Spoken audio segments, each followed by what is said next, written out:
Ladies and gentlemen, thank you for listening. Thank you for downloading. And thank you for subscribing to the latest edition of the 12 Kyle podcast. I am your boy, 12 Kyle. Check this out. On this episode, we're going back. At the time of this recording, it is Hip Hop Month. It's been Hip Hop Week.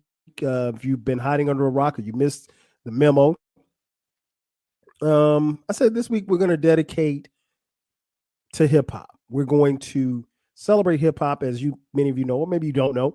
Hip hop turned 50. It's 50 years old. So a part of the celebration in hip hop turning 50, what I wanted to do was highlight and do an album review for some albums that weren't anniversary albums, albums that I hadn't reviewed yet, and just albums that really, to me, came at a specific time in my life and that I guess you could say resonated with me, if you will. And with that being said, on this episode, this album that I'm going to talk about is one that did just that. The album that we're going to review is As Nasty as They Want to Be by the 2 Live Crew. Now, I know you should probably think, why in the hell are you reviewing an album from the 2 Live Crew? I'll be honest. This album definitely resonated with me. This album was released February 7th, 1989. And I was in high school at the time. I think I was like, I want to say 10th grade. And so, relatively young. I was very familiar with 2 Live Crew. This was their third studio album. I want to say I had the tape for their first 2 albums as well. And I do remember getting this album as well. I didn't purchase it. I copped the dub from one of the homies. But this album definitely resonated with me. And I'll kind of explain why.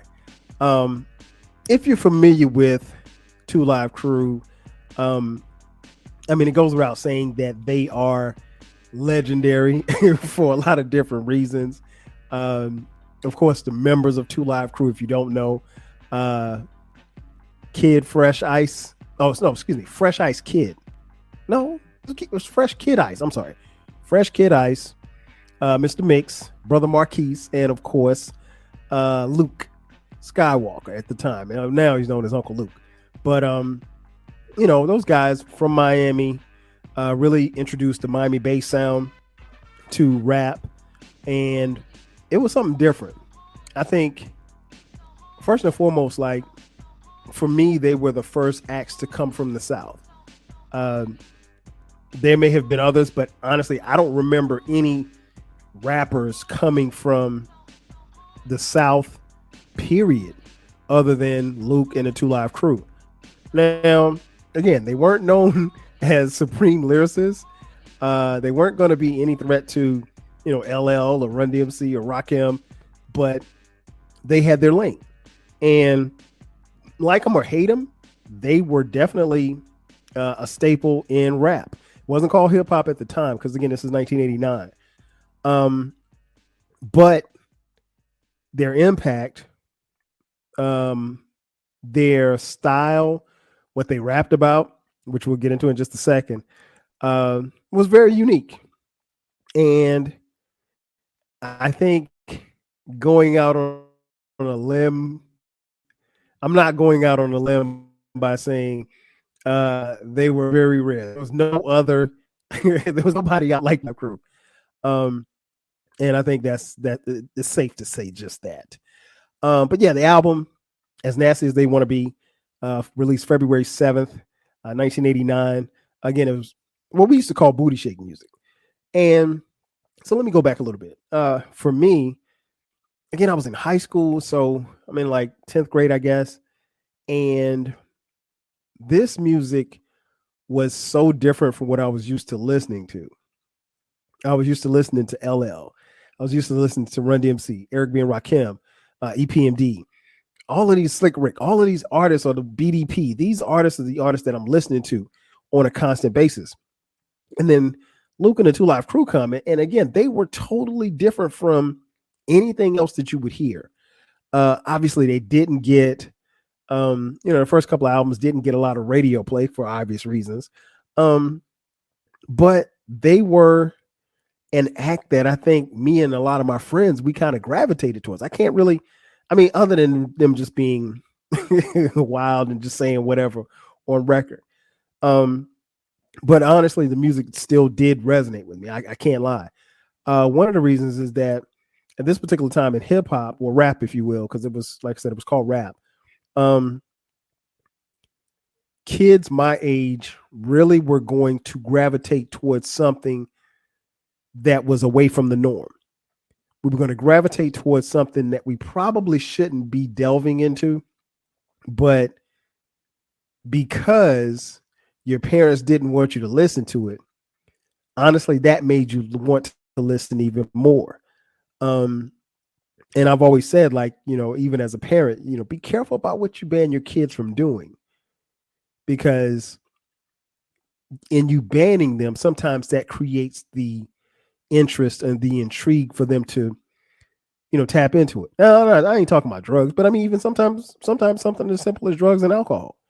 But for me, this wasn't something that I could play out loud. Like, I literally had to put that in my Walkman tape deck and, Walkman and walk around or whatever like that with headphones on. This wasn't something that you could listen to out loud because my mom wasn't trying to hit. My mom made me throw away at least she told me to throw away my Eazy-E tape. And so, if Eazy-E got thrown out, Two Live Crew wasn't going to last. But I think for me, and again, I can only speak for me and my friends, the way we grew up in Florence, South Carolina, like it was something that you wasn't supposed to listen to. So given the fact that it was something that we weren't supposed to listen to, that made me want to listen even more. And so I was intrigued by what he was talking about. Again, at that particular time, I'm in high school. Of course, I know what sex is and whatever, but it was different. Now, if I had to describe Two Live Crew for somebody who did not know what Two Live Crew was or who they were, Two Live Crew and their music was abrasive. It was raunchy. It was obscene. It was problematic. It was misogynistic. It was offensive. It was a little bit of everything that you would not want anybody that's 12 or 13 years old to hear, right? And we loved it. We loved it. We couldn't get enough of it. One, because up until then, I didn't know that you could come and put out a tape or an album or whatever CDs at the time. I didn't know that you could put music out and just say the stuff that they were saying. Stuff was crass. It was vile. It was nasty. And we loved it. We really loved it. And the more that people told us that we shouldn't be listening, we listened. It is what it is. And one of the great things about this particular era of music, because rap wasn't so readily available, sometimes you had to sneak around to get stuff. So an album like As Nasty As They Wanna Be there's certain record stores you could go into and you couldn't find it. Not on the shelves, but you know what? They had it in the back. So, it was a little bit of everything. Now, I'll be the first to admit, again, they weren't lyrical.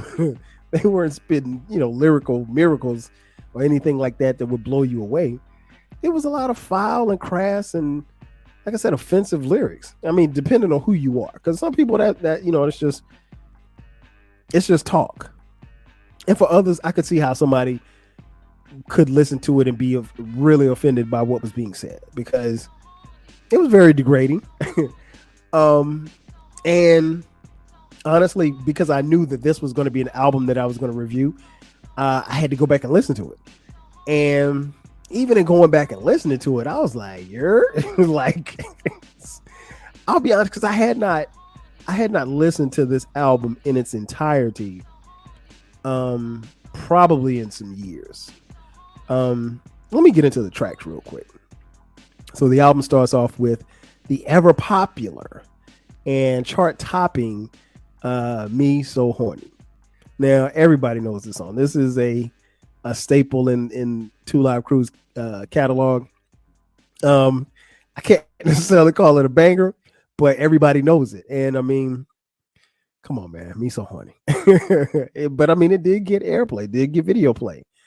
Track 2, Put Her in the Buck. And it's funny because as I read some of these lyrics, the teenage me is laughing at these lyrics because I remember the songs and I remember the how it went down.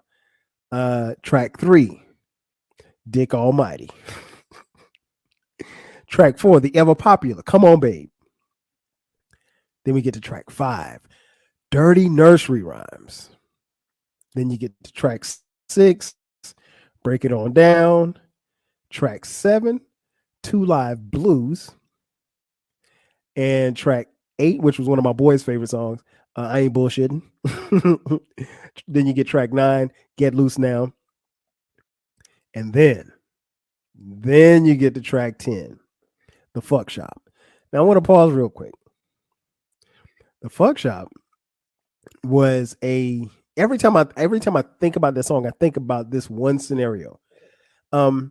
And some of you may be familiar with this. Back in the day, there was a TV show. There was a daytime TV show, this talk show host by the name of Phil Donahue. I think Phil is still alive. But anyway, very popular show. Phil Donahue had a TV show, daytime TV show, talk show that came on, and he'd bring different people or whatever like that. And his audiences and the people that probably watched this show were much like him, middle-aged white people. And so the question of obscenity and obscene music, which I'll get into in a second as it relates to this album, that came into play. And so on this particular episode, Phil Donahue decides to invite Uncle Luke, Luther Campbell, Luke Skywalker, whoever you want to call him. They invite Uncle Luke and the crew to perform as well as be interviewed by Phil Donahue. And Luke and the Two Live Crew perform a song called the song that I just mentioned, called the Fuck Shop. Now they cleaned it up obviously for TV. It's called the Funk Shop, but they are on stage on the panel or whatever like that performing, and there's some women up there, Two Live Crew dancers, Luke dancers, if you will, and they're up there. We didn't call it twerking back then, but they, were shaking their ass, they're twerking or whatever, and the looks on these people's faces, again, middle-aged white people, and you got Luke and these his crew spitting the most obscene lyrics. Well, I mean, they're not beeping it. They actually are spitting the clean version, but it's still dirty, the clean version of the song. And the women up there dancing, the Luke dancers dancing, man, as you see the camera panning and going to different people and stuff like that, their faces, oh my God, priceless. Do yourself a favor. After you finish listening to this podcast, if you want to see it, I'm sure it's still on YouTube. Go to YouTube, type in Donahue Show, Two Live Crew. That's it. You will laugh your ass off. I mean, it is the funniest thing. So every time I think about the Fuck Shop, I remember that. I remember that episode of Donahue. Then you get to track 11, If You Believe in Having Sex. Track 12, My 7 Bizzos. Track 13, Get the Fuck Out of My House. Then you got track 14, Reggae Joint, which was a satire of dancehall music. Then you get track 15, Fraternity Record. Then you move to track 16, Badass Bitch. Track 17, Mega Mix 3. And then last but not least, track 18, Coolin'. Now, this album, as nasty as they want to be, like I said, it's about almost 80 minutes long, 79 minutes, 30 seconds. It was released on Atlantic Records. This album, certified platinum.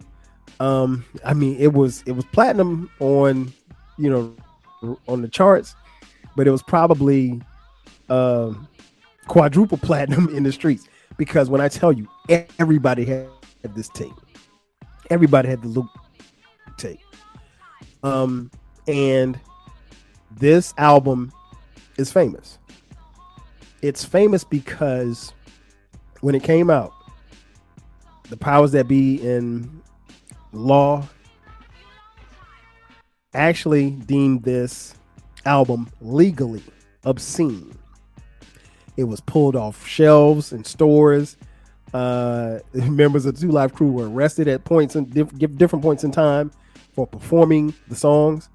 Now the ruling was later overturned by an 11th Circuit judge who said that the album was not obscene. It was not. They didn't deem it obscene, but it was the first album to get the parental advisory sticker on the album, meaning that if you weren't 17 years old, you could not purchase this album without the accompaniment of an adult. And that's why I had the dub, because I couldn't go to Ray's record store in Florence, South Carolina and purchase this tape. And it was it obscene? I mean, I guess it depends on what you define as obscene. But Luke, credit to him, and this doesn't get talked about enough in hip hop circles, but Luke and the Two Live Crew fought for their First Amendment rights to rap and say whatever they wanted to say. Now, of course, you had pushback from, people like Tipper Gore and people in Congress who did not want to see this album on shelves.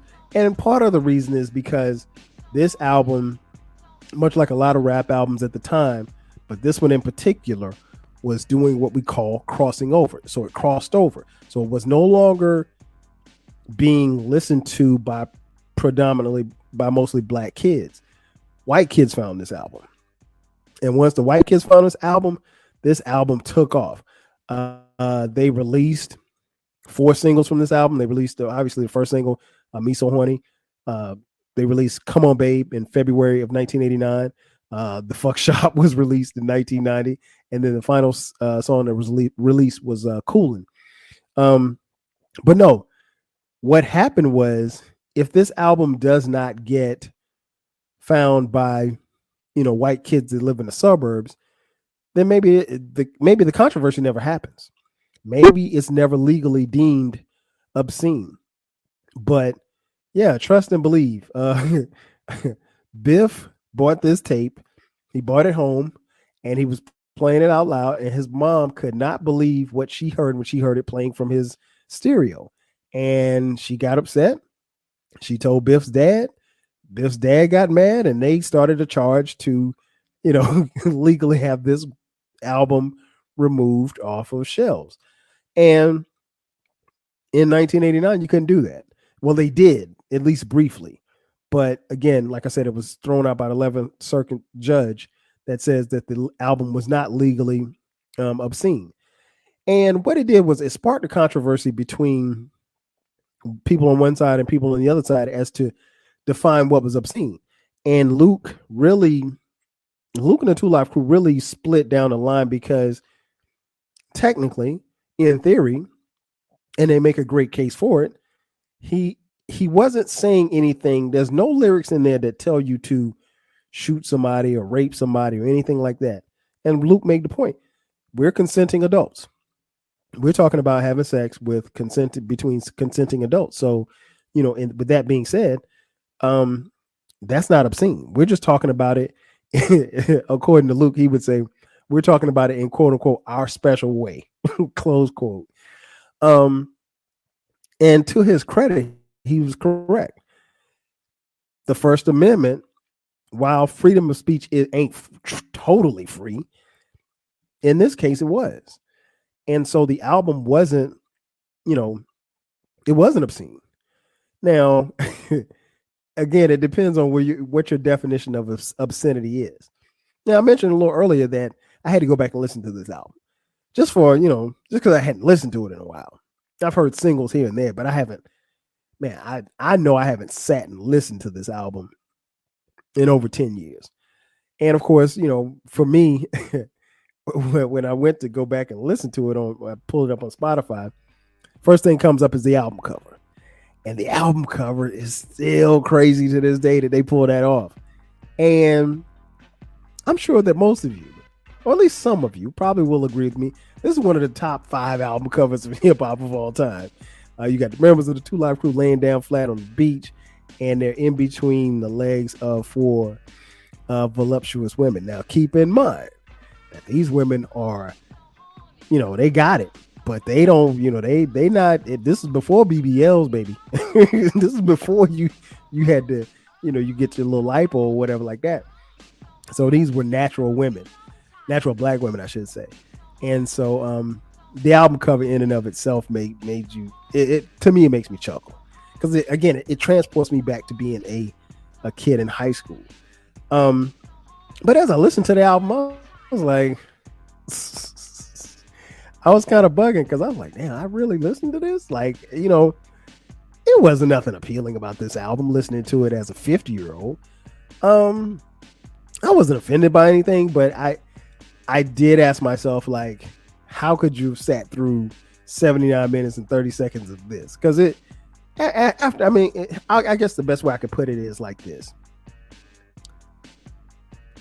It's cool for the first 3 or 4 songs. And then after that, like, as a fan of music, as a fan of rap at the time, I probably would have been more like, okay, y'all need to rap about something else. Like, because after a while, the theme of the music kind of wears on you. It's like, okay, man, there's only but so many ways you can say, or so many stories you can tell. But I will give Luke and the rest of the 2 Live Crew credit. They stretched that out. And I mean, as far as production wise, the beats are banging. And, if nothing else, you're going to jam. You're going to bop your head to it. That's for sure. But was it a groundbreaking album? No. Well, can you put it up there with, Paid in Full or Illmatic or any of the other greats? No. But what you can say about this album is that it was a groundbreaking album. From the perspective of Luke and the 2 Live Crew being able to say whatever. And they are the reason why rappers of today can get on the mic and say whatever they want to say. And, for people who still buy albums or buy CDs or buy tapes, that parental advisory sticker is still there. But I'll be honest, after we got over the novelty of that sticker being there, probably by 1990, 1991, it didn't matter. Like, you didn't care. And honestly, places like Ray's Records in Florence, South Carolina, they got to a point where they weren't going to try to keep themselves from selling, the new Scarface CD or the new Ghetto Boy CD or the new whatever, because, it didn't fit in that same category. I mean, like, no, there were people that literally got locked up for selling, 2 Live Crew albums. But after that, I mean, once you had the parental advisory sticker, I've never been any other place that I can remember, even before I turned 17, and somebody said, "Oh, this has the parental advisory sticker. You can't purchase this album." No, my money greened, so they were going to take it. And a lot of times I will talk about in an album review, like, if it was a 5 mic album, if I'm being honest, giving this album mics, it's probably about, I'd probably say it's excuse me, I'd probably say it's maybe 2.5. It's okay. It doesn't blow me away. I mean, but again, that's 50-year-old ears. Now, in 89, I probably would have given it like a 3.5. But it's solid. It served its purpose, and I think more than anything else, Luke never, I'm not gonna say never, he hasn't, I don't think, publicly gotten the credit that he deserves for breaking down that door as far as being able to express yourself and say whatever you want to say. Now, you have an opportunity and a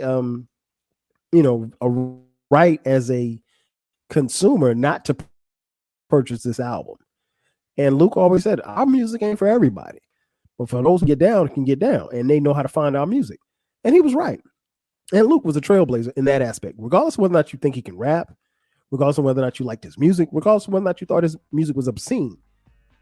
He's a pioneer in this aspect. And this album was just that. And the cool thing about this album is, for as much slack as they caught for As Nasty as They Want to Be, Luke, being the businessman that he was, also created another album called As Clean as They Want to Be. And this didn't have any curse words. They changed some of the songs. So like the Fuck Shop became the Funk Shop, so it didn't have all the songs on it, but the cool part about it was he gave an alternative, or presented an alternative for those who didn't want to buy the dirty version. You could buy the clean version. Now, I'll be honest, at least amongst me and my peers, nobody was getting that clean version. You might get that clean version maybe if you wanted to play it out, play it in your room or something like that, but nobody wasn't buying 2 tapes. So no, I'm going to get the dirty version. I'm going to put it in my tape deck. I'm going to put it in my Walkman. I'm going to put my headphones on, and my mom will never hear it. So that's how it was. But it was good going back and checking out this album. I will implore you to do the same. If you do, put your 1989 ears on as opposed to your 2023 ears on. But you got to give Uncle Luke his props, and I think, like I said, it's a good album. It was definitely an album for the time, and this was good going down memory lane, because again, it takes me back to being a teenager again, and I think this album, while it is a lot of things to a lot of different people, for me, it was a cool album, and I really enjoyed it. And I really enjoyed the fact that in '89, people told us not to listen, and we listened anyway. And that's going to do it for me, ladies and gentlemen. Thank you for checking out this edition of the 12 Kyle podcast. Be sure to subscribe to the podcast. The podcast drops every Thursday at midnight. From time to time, we drop bonus episodes. This is Hip Hop Week, so we're going to drop an album review every day this week, and then culminating on Thursday at the time of this recording.